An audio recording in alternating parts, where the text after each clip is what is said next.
জিহ্বার মধ্যে যদি বর্ষি দেওয়া হয় আর এভাবে যদি পুরা দেহটাকে জ্বলন্ত অবস্থায় রাখা হয়, ও মুসলমান, সহ্য করা যায় নাকি? সহ্য করা যাবে নাকি? ও মা বোনেরা, সহ্য করা তো কখনো সম্ভব না।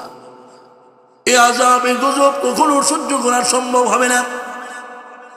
আল্লাহর রাসূল বলেন, তাদের জিহ্বা নাকি, জিহ্বার মধ্যে বর্ষি দ্বীপ, এভাবে গোটা শরীরটাকে জ্বলন্ত অবস্থায় রাখা হয়েছে। শুধু তা নয়, জ্বলন্ত অবস্থায় রেখে তাদের শরীরের নিচে জাহান্নামের আগুন ধাও ধাও করে জ্বলতেছে। ফাতিমা রাদিয়াল্লাহু তাআলা আনহা বলেন, ও বাবা, কেন তাদেরকে শাস্তি দেওয়া হচ্ছে? কারণটা কি? এভাবে কেন শাস্তি দেওয়া হচ্ছে? আল্লাহর পয়গম্বর বলেন, যে সমস্ত মহিলারা দুনিয়ার জগতে, দুনিয়াতে থাকা অবস্থায় তাদের জিহ্বার মাধ্যমে অর্থাৎ জবানের মাধ্যমে শ্বশুর বাড়ির লোকেরা শান্তি পায় নাই, দেবর শান্তি পায় নাই, আশপাশের মানুষগুলো তার কথার অত্যাচারে শান্তি পায় নাই, এমনকি স্বামীকেও এমন অনেক মহিলারা আছে তাদের জবান থেকে রেহাই দেয় না। এমন আছে না নাই? অনেক মহিলা আছে সংসার করে কিন্তু শাশুড়িকে দেখতে পায় না, শ্বশুরকে দেখতে পায় না। কোনো কিছু না হলে এমন আচরণ করে যে আচরণের কারণে শ্বশুর শাশুড়ি ওই বৌমার উপরে অসন্তুষ্ট হয়ে বদদোয়া পর্যন্ত দেয়। কথা বলো ঠিক কিনা? স্বামীগুলো রেহাই পায় না। কোনো কিছু হতে না হতে বাবার বাড়ির থেকে যদি কিছু আনে, ওই খুঁটাটা আগে দেয়। কথা বলুন ঠিক কিনা? কোনো কিছু হতে না হতে অনেক মা বোন এমন আছে যারা দেখবেন আপনি সারা জীবন যা যা প্রয়োজন সবকিছুই দিলেন, হঠাৎ কোনো একদিন একটা জিনিস শর্ট পড়ে গেছে, তখন সুন্দর ভাষায় বলবে, বহুদিন হলো সংসার করে, কই আজ পর্যন্ত তো কিছুই দিলেন না। কথা বলুন ঠিক কিনা? অস্বীকারী কৃতজ্ঞতা জ্ঞাপন করে না, সাবধান। এই অবস্থা যারা করবি, আল্লাহর হাবিব বলেন, আমি জাহান্নামের মধ্যে দেখে এসেছি তাদের জিহ্বার মধ্যে জাহান্নামের বর্ষি দিয়ে জ্বলন্ত অবস্থায় রাখা হয়। 3 নম্বর শাস্তি, আল্লাহর রাসূল সাল্লাল্লাহু আলাইহি ওয়াসাল্লাম বলেন, ও ফাতেমা, আমি 3 নম্বরের শাস্তি মহিলাদেরকে দেখে এসেছি। অসংখ্য মহিলারা তাদের যে স্তন আছে, আল্লাহু আকবার, মহিলাদের সবচেয়ে সুন্দরের জায়গা স্তন। এই স্তনের মধ্যে জাহান্নামের বর্ষি লাগে। ওরা 3.5 হাত বডিটাকে ঝুলন্ত অবস্থায় রাখা হয়েছে। জুড়ে চিল্লা বলুন নাউজুবিল্লাহ। রাসূল বলেন, শুধুমাত্র ঝুলিয়ে রেখেছে পর্যন্ত শেষ নয়, বরং তাদের দেহের নিচে, শরীরের নিচে জাহান্নামের আগুন ধাও ধাও করে জ্বলতেছে। যে আগুনের কারণে মাথার মগজ গলে এক ভাগে টক বক করতেছে। মহিলারা রান্না করলে ভাত যখন হয়ে যায়, হয়ে আসে, তখন বলক আসে, টক বক করতে থাকে। আল্লাহর হাবিব বলেন, মহিলাদের নিচে যখন জাহান্নামের আগুন ধাও ধাও করে জ্বলছে, তখন তাদের মাথার মগজগুলো ওইভাবে টক বক করে গলে এক এক করে পড়তেছে। এমন অবস্থা আমি দেখে এসেছি কিছু মহিলাদেরকে। ফাতিমা রাদিয়াল্লাহু তাআলা আনহা বলেন, বাবা, ওই সমস্ত মহিলাদের এই অবস্থা কেন? এত ভয়ঙ্কর পরিস্থিতি, তার কারণটা কি? আল্লাহর হাবিব সাল্লাল্লাহু আলাইহি ওয়াসাল্লাম বলেন, তাদেরকে এই আযাব, এই গজব এই জন্য দেওয়া হচ্ছে, তারা দুনিয়াতে থাকা অবস্থায় পরক্রিয়ার সাথে সম্পৃক্ত ছিল। অনেক মা বোন আছে ঘরে স্বামী রাখার পরেও অন্য পুরুষের সাথে সম্পর্ক রাখে। এমন আছে না নাই?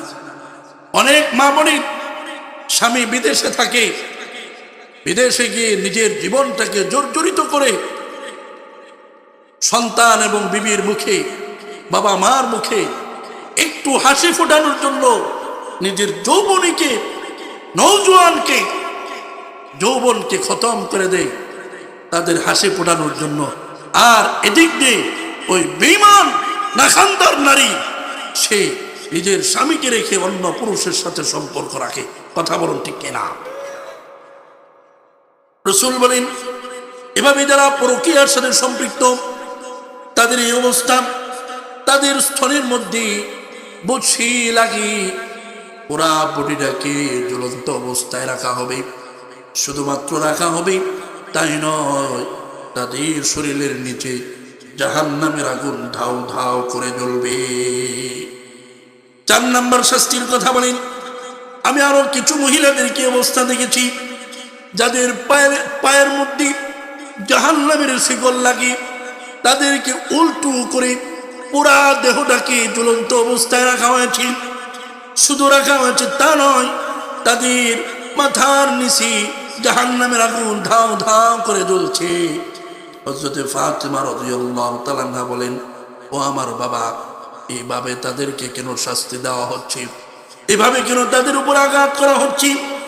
আল্লাহর রাসূল বলেন ওই সমস্ত মহিলাদেরকে এই কারণে শাস্তি দেওয়া হচ্ছে যারা দুনিয়ার জগতে থাকা অবস্থায় স্বামীর অনুমতি ছাড়া বিভিন্ন জায়গায় বের হয়ে চলে যায়।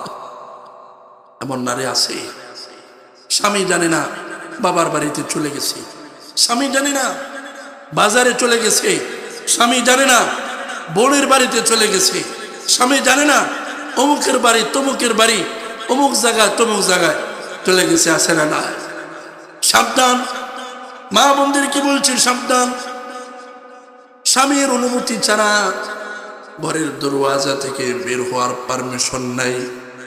যারা অনুমতি ছাড়া এমন কাজ করবে, এভাবে ঘুরে ফিরে বেড়াবে, তাদের ব্যাপারে আল্লাহ রাসূল বলেন তাদের পায়ের মধ্যে জাহান্নামের শিকল লাগে উপর করে জ্বলন্ত অবস্থায় রাখা হয়েছে। এই দৃশ্যগুলো আমি দেখে এসেছি। বলুন নাউজুবিল্লাহ। 5 নম্বর শাস্তির কথা বলেন, আমি কিছু মহিলাদেরকে দেখেছি যারা সরাসরি জাহান্নামের আগুন বক্ষণ করছে, জাহান্নামের আগুন খাইতেছে, জাহান্নাম থেকে টেনে এসে মুখ দিয়ে আগুন পড়তেছে। কি ভয়াবহ দৃশ্য, কি যন্ত্রণাদায়ক দৃশ্য! এমন অবস্থা দেখেছি। হযরতে ফাতিমা রাদিয়াল্লাহু তাআলা আনহা বলেন, ও বাবা, তাদের এই অবস্থা কেন? তাদেরকে শাস্তি কেন দেওয়া হচ্ছে? আল্লাহর পয়গম্বর বলেন তাদেরকে এই শাস্তি দেওয়া হচ্ছে কারণ হচ্ছে তারা দুনিয়ার জগতে হারাম বক্ষরের সাথে সম্পৃক্ত ছিল। কিসের সাথে? হারাম বক্ষরের সাথে। বিভিন্ন গ্রামে এমন আছে, এখানে আছে কিনা জানি না, স্বামী জানে না, কিছু টাকা পয়সা থাকলে মহিলারা এখন সুদি লাগায়। কথা বলুন ঠিক কিনা? সুদে কারবার করে, নাউজুবিল্লাহ। শুধু এ পর্যন্ত শেষ নয়, অন্য জনের গাছ থেকে লাউ পেরে নিয়ে আসে, পেঁপে নিয়ে আসে, এটা করে ওইটা করে, কি বলেন ঠিক কিনা? গুরুত্ব দেয় না যে এইটা তার জন্য খাওয়া হারাম।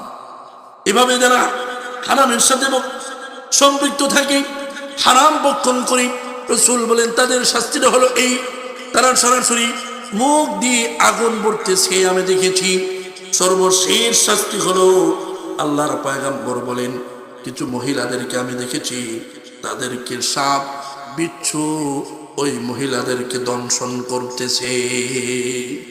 হযরতে ফাতিমা রাদিয়াল্লাহু তাআলা আনহা বলেন, ও বাবা, তাদেরকে কেন সাপ বিচ্ছু দংশন করে? কারণটা কি?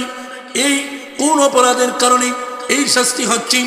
আল্লাহর পয়গম্বর বলেন, মারি এই শাস্তিটা এই জন্যে হচ্ছে, ওই সমস্ত মহিলারা দুনিয়ার জগতে থাকা অবস্থায় আল্লাহর ইবাদতের বেলায় বড় অলসতাম করে।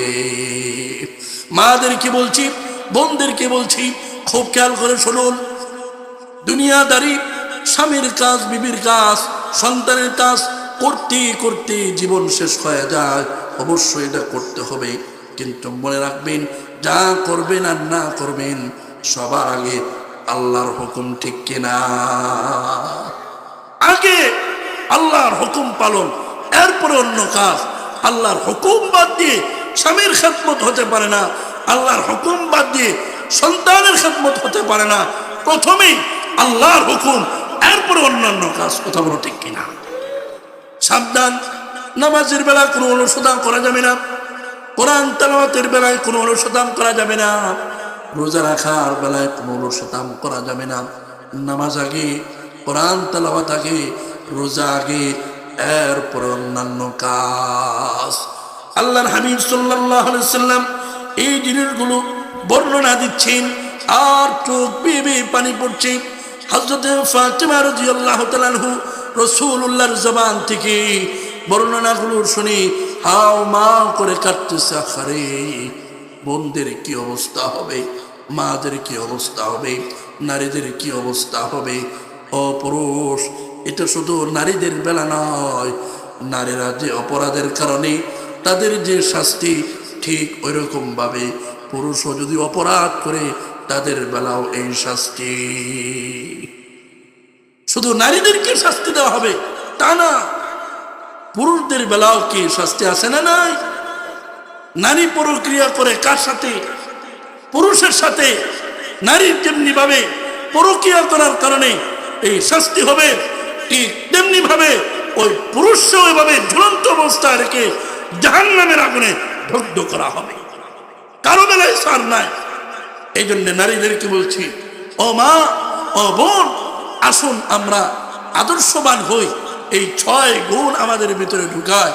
6 গুণ যদি ঢুকাইতে পারি, দুনিয়াতে সন্তান জন্ম হবে ওমর ইবনুল খাত্তাবের মতো, আর আখিরাতে হাসতে হাসতে আল্লাহর জান্নাতে চলে যাব। বলেন সুবহানাল্লাহ।